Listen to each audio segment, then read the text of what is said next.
AP CM Chandrababu భద్రతకు సంబంధించి కొన్ని చేంజెస్ చూస్తున్నాం. గతంలో సీఎం చంద్రబాబు గారు చాలాసార్లు చెప్పారు, సెక్యూరిటీస్ విషయంలో మీరు కొంచెం సింపుల్గా ఉండండి, ప్రజలకి కార్యకర్తలకు నన్ను దూరం చేయొద్దండి అని చెప్పాడు. దానికి తగ్గట్టుగానే దాదాపు 980 మంది ఉన్నటువంటి సెక్యూరిటీని 120కి తగ్గించాడు. సో రక్షణకు సంబంధించి టెక్నాలజీ కూడా వాడారని చెప్పారు. దీని గురించి ఒకటి, చంద్రబాబు నాయుడు గారు ఎప్పుడు చెప్తూ ఉంటారు, ఆయన ప్రజల మనిషి, నాకు సెక్యూరిటీ అవసరం లేదు, నేను ప్రజలతో ఉంటాను. మనం చూస్తే ప్రతి నెల 1వ తేదీ పేదల సేవలు అని చెప్పి ప్రతి పేదవాడి ఇంటికి వెళ్ళిపోతాడు డైరెక్ట్గా.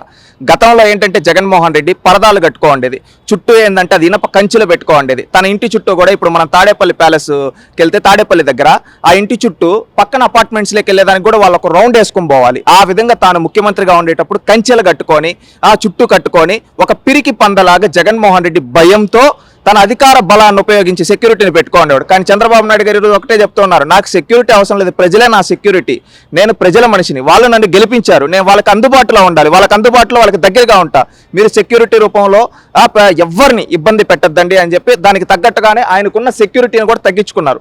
దాదాపుగా 120 మంది. ఇంకా ఏంటంటే టెక్నాలజీని యూస్ చేసి ఇప్పుడు డ్రోన్స్ ఉంటాయి, ఆ డ్రోన్స్ని యూస్ చేసి ఇంటి చుట్టూ తిరుగుతూ ఉంటాయి, దాంట్లో ఒక ప్రోగ్రామ్ ఫిక్స్ చేసి పెడతారు, ఎక్కడన్నా ఎవరైనా ఇష్యూస్ ఉంటే అది మెసేజ్ పంపిస్తుంది, అప్పుడు కావాలంటే అక్కడ దగ్గరలో ఉన్న అధికారులు ఎవరైతే ఉంటారో వాళ్ళు వెళ్ళి పర్యవేక్షిస్తారు. ఈ విధంగా ఉంటుంది, ఈ విధంగా చేసుకోవచ్చు, ఎందుకు మనం ప్రజాధనాన్ని వృధా చేయడం, మనం ప్రజలకు దగ్గరగా ఉండాలి అని చెప్పి ఆయన దాన్ని ఇంప్లిమెంట్ చేసి తొలి రోజు నుంచి ఆయన అదే విధంగా ఉన్నాడు.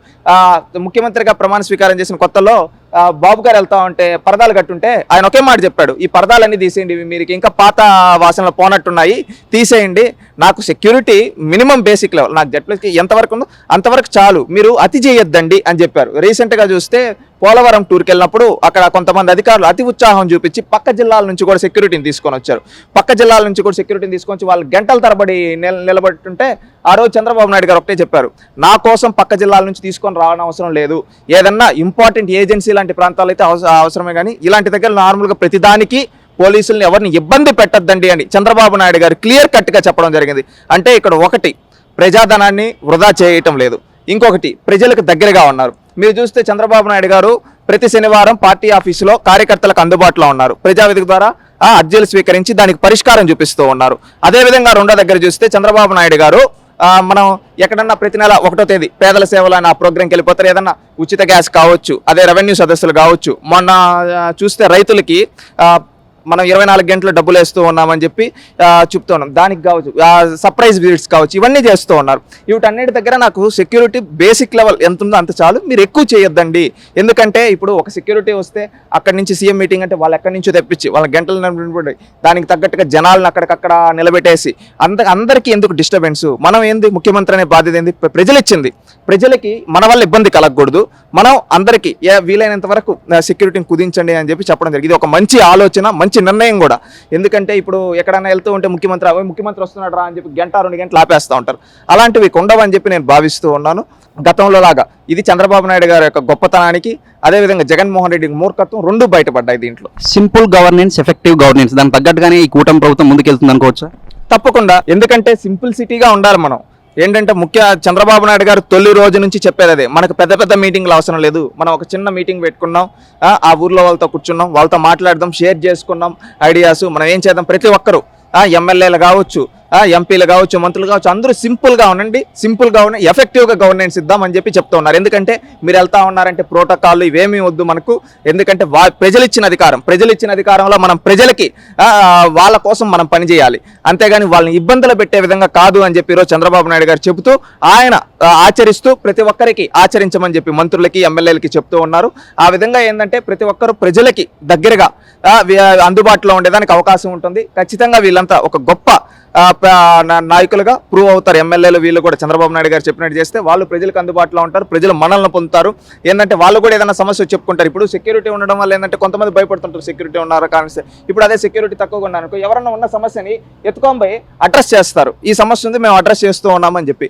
ఈ రోజు మీరు చూస్తే లోకేష్ గారు ప్రజా దర్బార్ పెడుతూ ఉన్నారు, ప్రతిరోజు కొన్ని వేల మంది వచ్చి ఆయనకి చెప్తూ ఉన్నారు, ఎందుకంటే ఆయన దగ్గరగా ఉన్నాడు ప్రజలకి.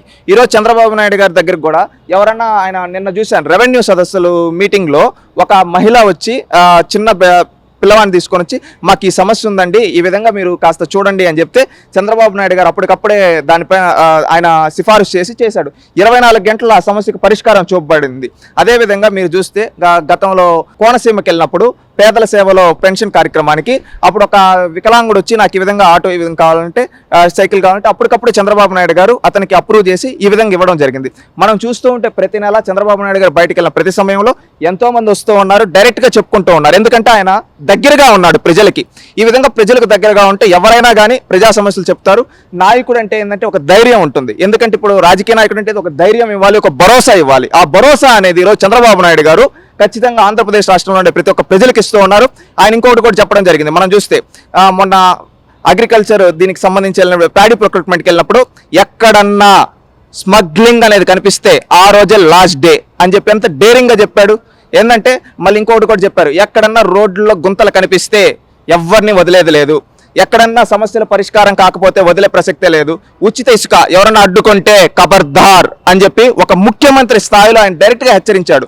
సోషల్ మీడియా విషయాల్లో కావచ్చు ఎక్కడైనా మహిళలను ఎవరైనా, అది మా పార్టీ వాళ్ళైనా కావచ్చు, ఏ పార్టీ ఎవరైనా తప్పు చేస్తే తాట తీస్తా, ఇవన్నీ చెప్పాడు. ఒక ముఖ్యమంత్రి స్థానంలో ఉండి ధైర్యంగా ఈ విధంగా తప్పు చేసే అధికారులను కావచ్చు, తప్పు చేసే ఎవరి క్యాడర్ని కావచ్చు, ఈ విధంగా ధైర్యంగా వాన్ చేసిన ముఖ్యమంత్రి భారతదేశ చరిత్రలో ఎవరున్నారు? ఎవరు లేరు, చంద్రబాబు నాయుడు గారు ఒక్కరే. ఎందుకంటే ఆయన ధైర్యం ఏంటంటే ప్రజలు తలుచుకుంటే ఏ స్థానంలో అయినా కూర్చొని పెట్టగలుగుతారు. అదే ప్రజలు ఆగ్రహిస్తే ఎంత పెద్ద రాజకీయ నాయకుడైనా, తలపండిన రాజకీయ నాయకుడైనా భూస్థాపితం అయిపోవడం తథ్యం. అది చంద్రబాబు నాయుడు గారికి తెలుసు. కాబట్టి చంద్రబాబు నాయుడు గారు ముందు నుంచి 1995 నుంచి కావచ్చు, 1999లో కావచ్చు, 2014లో కావచ్చు, నేడు కావచ్చు, ఆయన ఎప్పుడు ఏంటంటే ప్రజలకు అందుబాటులో ఉన్నాడు. ఫస్ట్ టైం ముఖ్యమంత్రి అయినప్పుడు ప్రజల వద్దకే పాలన అని చెప్పి ఒక ఎఫెక్టివ్ గవర్నెన్స్ అనేది తీసుకొని వచ్చారు. మొన్న 2014లో కావచ్చు, 2014లో కూడా ఏం చేశారు, కొత్తగా జన్మభూమి అనే కార్యక్రమాలు పెట్టి కావచ్చు, ప్రజల్లో నిరంతరం ఉండేవాడు వ్యక్తి.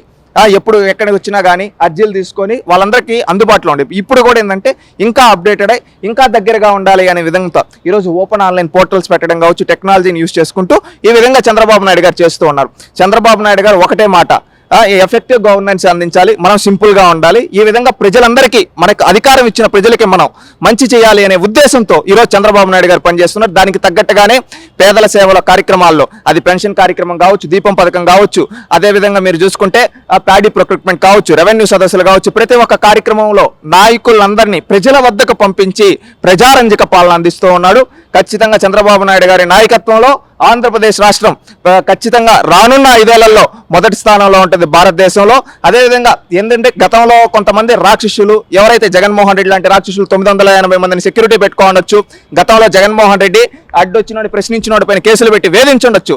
అతను బుద్ధి లేని పరిపాలన చేశాడు కాబట్టి ప్రజలు 2 చెంపలో వాయించి ఎట్ట కూర్చోబెట్టారంటే మూతి పళ్ళు కూడా రాలిపోయి బయటపడేటట్టు వాయించి ఇంటిలో నుంచి బయటకు రానియకుండా జగన్మోహన్ రెడ్డిని ప్రతిపక్ష స్థానం కూడా ఇవ్వకుండా కూర్చోబెట్టారు ప్రజలు ఈరోజు. కానీ ఈరోజు జగన్మోహన్ రెడ్డి మళ్ళీ గాలి మాటలు చెప్తాడు. ఆ గాలి మాటలు నమ్మే పరిస్థితుల్లో ఈరోజు జనాలు ఎవరూ లేరు. చంద్రబాబు నాయుడు గారి నాయకత్వంలో ఈరోజు ఆంధ్రప్రదేశ్ రాష్ట్రంలో ప్రజలందరూ ఆనందంగా ఉన్నారు. రానున్న రోజుల్లో ఇంకా అద్భుతమైన పరిపాలనతో ముందుకెళ్తారు. మేము ఒకటే, కక్ష సాధింపులు ఉండవు, సింపుల్ గవర్నెన్స్, ఎఫెక్టివ్ గవర్నెన్స్ అనేది ఖచ్చితంగా ఉంటుందని చంద్రబాబు నాయుడు గారికి మాట కట్టుబడి ప్రతి ఒక్కరు పనిచేస్తారని ఆశిస్తూ ఉన్నాం. Please subscribe to Leo news for more videos.